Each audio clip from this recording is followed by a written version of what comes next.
Hello, I'm Stan Farnsworth at NextFlex, and this is the next chapter in our Electronics at the Edge podcast series. And I have to say, I'm quite delighted today for our special guest, Dr. Khasha Ghaffarzadeh, CEO, co-founder of TechBlick.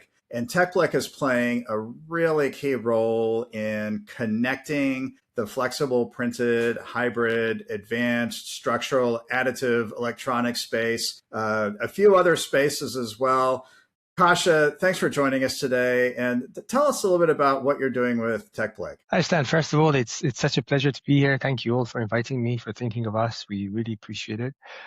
Well, at TechBlick, as you said, we connect people and ideas and technologies together. We are essentially at our core an events company. We were born digital, so we started with doing online events. And in the last, I think, 4 years, we transitioned into on-site events. And now we have a portfolio of, I think, very successful and well-attended on-site events across a range of technologies from micro LEDs to perovskites and additive and printed electronics, which I think is of most interest to this community. And in this field, just briefly, we have two shows. So we have a show in Europe, which takes place in Berlin, and we have a show in the US, which was in Boston on the East Coast for the past 2 years. But I'm delighted to say that it is coming to the West Coast at the iconic Computer History Museum in Mountain View. And we are really happy to have the support of NextFlex in this because we know it's such an important ecosystem in the industry, in particular in the US, in North America.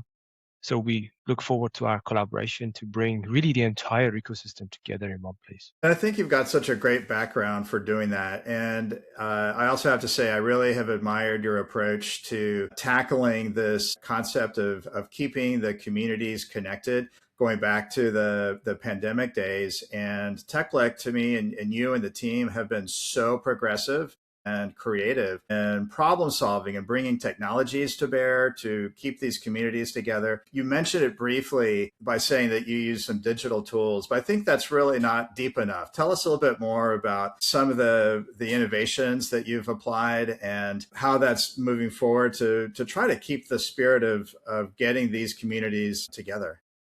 The core of our proposition to our participants is that they have an year-round experience with us. So once they join the TechBlick community, regardless of their topic or location, they have access to this vibrant community online, and it's a curated program all year round. So our attendees or members or participants, however you wish to call them, they can participate at an on-site event or multiple ones, and they get access to our huge library of content, which is built up from all of our past events. I think now we have something like 1,800 presentations, recordings on the platform. They get access to all the other community members where they can do networking. And they can also get access for the following 12 months of their membership or access to all the recordings from upcoming events across all locations, online, on-site, all topics, to all of our classes and so on. So this is a really active program for anybody who signs up. The event experience doesn't start and end with the on-site participation, but it continues well beyond it with curated content, curated learning, with networking opportunities online. So as you said, we are hoping that this is a really vibrant year-round community. I think it is very vibrant. And I know in the past from having gone and participated and looked at that content, Khasha, it's a shocking amount of content that's available for past years. And I think something that's interesting for folks that are listening to this podcast, it's really a way to jump in and have access to a trajectory of technologies. It's also a way to jump in and find individuals who are leaders in a particular technology space, companies who are leaders in a particular technology space. Also, it's a way to go in and find specific technologies that may be of interest for our listeners today. Yeah, absolutely. The platform is very searchable. There's a huge amount of content and you can search it and you can find technologies, and also you can find suppliers of those technologies, and through the platform you can connect with them. Yeah, it's really the right place to scout, to find solutions to your problems, and also to find the providers of the solutions to you. And I know that the team is also super helpful. If anybody is starting into the TechBlick space and they have questions or need a little bit of guidance, I know that your team is very available to help them navigate through that. Yeah, we see ourselves as kind of not the servants, but we are part of this community, and we have this motto of, by the community, for the community. So We would love to help out. And if anybody wants to contribute to the community, but if you have a really interesting technology that you want to tell the community about, or you want to showcase it, by all means, reach out to us, because we are always on the lookout for nice contributions. And this approach that your team is taking, I know that resonates extremely strongly with what NextFlex is doing, which is why co-locating with TechBlick and our innovation days, NextFlex, is almost a no-brainer. It really aligns well together. Tell us a little bit about what's happening with Electronics Reshaped here in Mountain View. Yeah, so we are bringing the show from the East Coast to the West Coast this year because we think it makes sense for a change of location every year or every 2 years for our community, because there are slightly different ecosystems on each side. And I have to agree with you, Stan. I think this sort of co-location, this partnership makes a lot of sense, because first of all, I think together we can create this one-stop place for all the attendees to visit. And I think we can really create a complete ecosystem from end users across multiple sectors, from defense to wearables to medical to automotive, all the way to the material companies by this collaboration together. And I think we make it easy for attendees because they have to go to one show. And we also enhance their experience because really there they can find almost everyone. So I think it's good, obviously, for us. I think hopefully it's good for NextFlex, but most importantly, I think this collaboration makes a lot of sense for the entire industry. We're looking at June 9th to 11th in Mountain View here in 2026. I definitely encourage our listeners to attend. And it's a chance to, as you said, jump in and really get a real-time update on what's happening in the hybrid electronics space. In the hybrid electronics space, Khasha, what are some highlights that you see happening in hybrid electronics right now? Are there specific tech pieces that we should be aware of? Maybe some companies, or just globally, there are opportunities that hybrid electronics can address. What do you see as some of the key points that jump out at you? Generally, this industry, I think, is maturing. And by that, I mean, there have been some challenges, and they haven't been just technology challenges. But I think a lot of the technology challenges are being addressed. The products are being more mature. The manufacturing is being developed. The ecosystem is kind of becoming much more well-oiled. But I think one of the big challenges facing hybrid or printed hybrid electronics has been that it is not just replacing a little component or a little material or a little process in an otherwise well-established industry. That is relatively straightforward to do because one knows in such a case what the technical requirements are, what cost targets you have to meet, who your customers are, what you have to do to get in. Whereas in printed hybrid electronics, I think in many cases, not in every case, but in many cases, one not only has had to create a new manufacturing process with new materials, but also create a new product. And that itself is very challenging because it requires a certain amount of risk appetite. Not every product succeeds. You have to find new customers. You have to define and validate your new value propositions, new distribution channels. So that's been relatively difficult. And it's not unique to hybrid printed electronics. It's almost unique to any technology that has to go through this process of creating a new material and new manufacturing process as well as new product categories. But I think we are at that stage, generally speaking, where first the industry knows what the critical technical and manufacturing issues are, and it's addressing them. They're no longer wishy-washy things being discussed. I think people are very specific about what needs to be addressed and how to address them. I think that's very positive. And second, I think I get the feeling when I speak to people that things on the product side are also maturing. I think people are expecting a big wave of products to finally come on the hybrid side. Of course, on the pure printed electronic side, there have been a lot of products in the past, and we can talk about that. But I think on the hybrid side, where you combine printed, flexible with SMTs and rigid electronics, I think one can expect good things happening soon because of this level of maturity. But Stan, you're also involved in this for a very, very long time, in wearing different hats. So I would love to know also your view on this. Yeah, thanks for that. I agree completely that there is a little bit more maturity in some of the underlying technologies now. You and I both recall the earlier days of these technologies where conductive inks were not a sure thing, and people didn't know necessarily what constituted a good ink or how to apply that. Deposition methods were unsure. And then as those technologies gained a bit more maturity, there became the how to use them together question. And how do we accomplish achieving a certain performance requirement? But I think one of the other challenges that we're seeing being addressed now is as the technologies have become more mature, awareness and how to use those technologies is also evolving fairly substantially over recent years. And I know that at NextFlex, companies come to us and they're not necessarily shocked about the specific technologies anymore. They understand that these are used, proven, established in most cases. They need to be applied into particular use cases, but they come to us and they're eager to use the expertise of the team at NextFlex and the fabrication prototyping capabilities at NextFlex, and also come to NextFlex to get better connected into our broader ecosystem, our membership, equipment providers, material providers, system providers, small, medium, large scale manufacturing members that work with us at NextFlex, and then connecting sometimes into our fellows program. So NextFlex has a set of industry fellows that have been named that are global experts in particular technologies and spaces relevant to hybrid electronics. And so groups come to us to better understand how to use these capabilities. And those are very fun conversations to have, I have to say, to work with people that are so interested in using and these capabilities. But the challenge is still continuing education. How do we get more people aware of these capabilities? How do we get more confidence to other groups of people that these technologies, materials, these equipment providers are already producing manufactured items? And I think that coming back to Electronics Reshaped and coming back to our innovation days, that's why these on-the-ground events are so important. It's for people to be able to come and learn and meet directly with the participants. Events for every industry are important, but events in this particular industry, I think, are critical. The reason being, as you said, people have figured out how to make the ink work and then how to make it work with different processes and different substrates and manufacturing. And people have got mature and connected with users, but still, this industry still requires a lot of close collaborations between all participants to fine-tune and customize and work with each other very closely. It's not yet a completely well-established, production process. So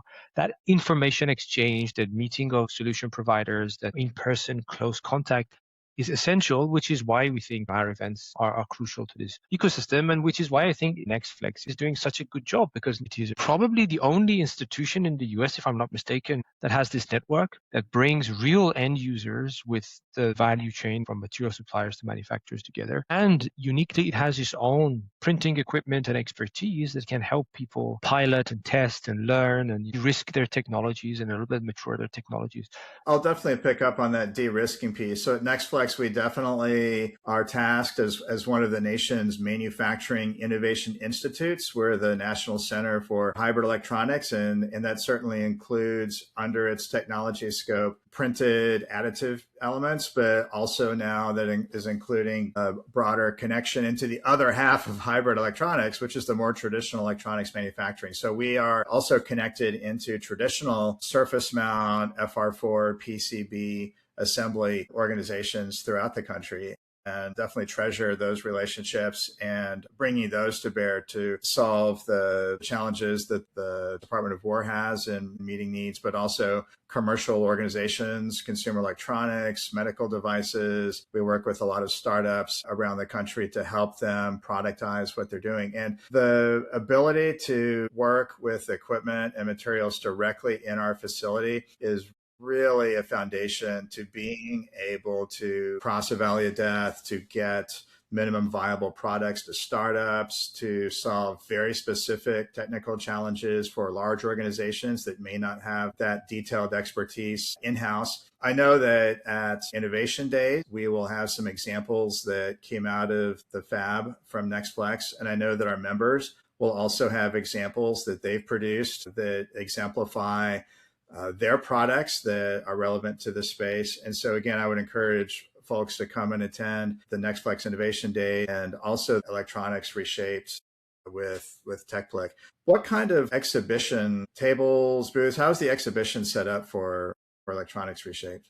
So the exhibition takes place, as you said, in Mountain View at the iconic Computer History Museum. It's mostly a tabletop exhibition, but people do bring smaller desktop machinery. The atmosphere really is conducive to networking. So I think if you talk to our attendees, you will learn that it is a really particular atmosphere where it encourages collaboration within the network, which I think is still crucial for this industry. It's about 75, I think, exhibitors. We are almost sold out. So I think there are only maybe 3 booths left or so on the floor plan. And we have 3 tracks running in parallel over 2 days. So it's a very, very rich program, covering really the entire spectrum of innovation and applications across this very broad space. And, I think it's a very balanced program too, in the sense that it has end users across different applications, it has people developing different printing processes, it has applied research entities presenting, and even some universities presenting. So it's got the entire spectrum from really early stage developments in the field to the more mature end of the spectrum. So yes, I would encourage you to come for a really good experience where you can meet your peers and partners and customers. You can expect to meet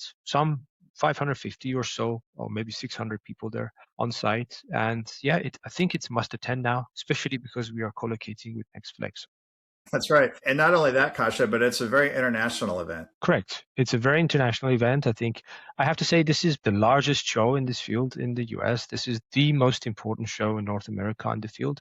I don't think there's another one in the landscape. So if you're in this industry, if you're interested, if you want to get in this field, and as Stan said, you can find people there from Asia, from Europe, and from all over the US. So And I know we're looking forward to that. I know that personally, I have some close colleagues in the EU and Asia that I know are attending, and I'm looking forward to reconnecting with them. Definitely looking forward to reconnecting with the TechBlick team as well. Definitely, you've got a fantastic group of people there, Khasha. So congratulations for being able to keep them with you on the team. And this is going to be very exciting because this is also a chance for the NextFlex team to work closely with your group. I think that there's a lot of opportunities because, as we mentioned, there's so much alignment in how we think about bringing the elements of technology, organizations, individuals, places and geographies. All of those people and groups and things have to come together, but also connecting into markets and applications. What do you see as some of the markets and applications that are maybe more prominent at the moment for these kinds of technologies? I think the wearable industry has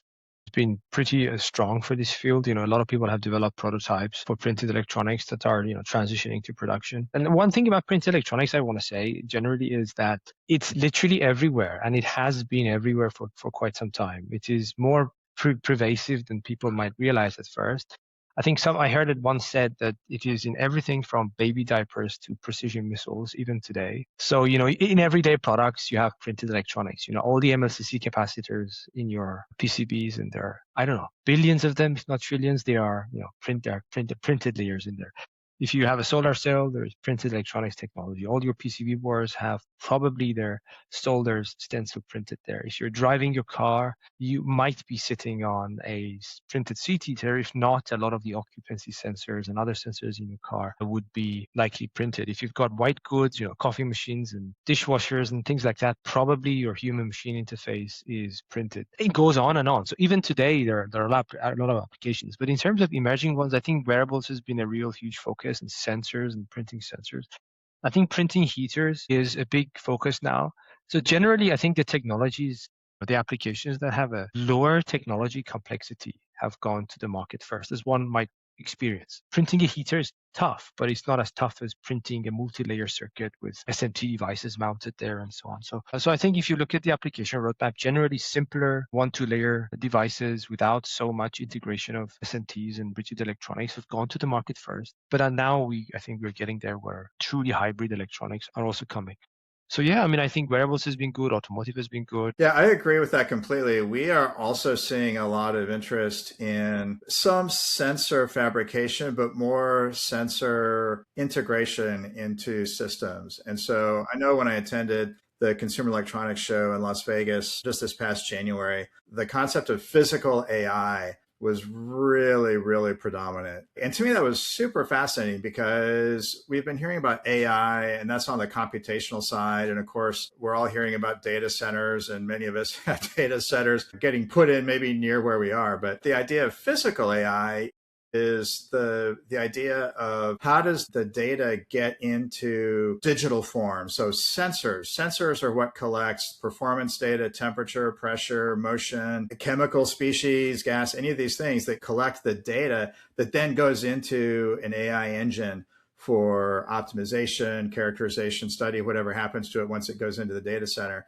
storage and dissemination. But it's about collecting the data. At the Consumer Electronics Show, 50 to 75% of the exhibitors had in some way a tie-in specifically to physical AI. And this included medical devices, exoskeletons, all the way to full humanoid robots. You don't have to search very hard on YouTube to find examples of humanoid robots fighting in CES, which is entertaining and frightening all at the same time. But from a technology perspective, there's quite a bit that goes into that. And so at NextFlex, we are also a part of that physical AI sensors integration, working with companies large and small on how to get the right sensors into the right materials, into the right structures, forms, architectures, to get the data so that processes can be optimized, so that people's health can be monitored, so that vehicles, planes, trains, and automobiles can be better tracked and operated.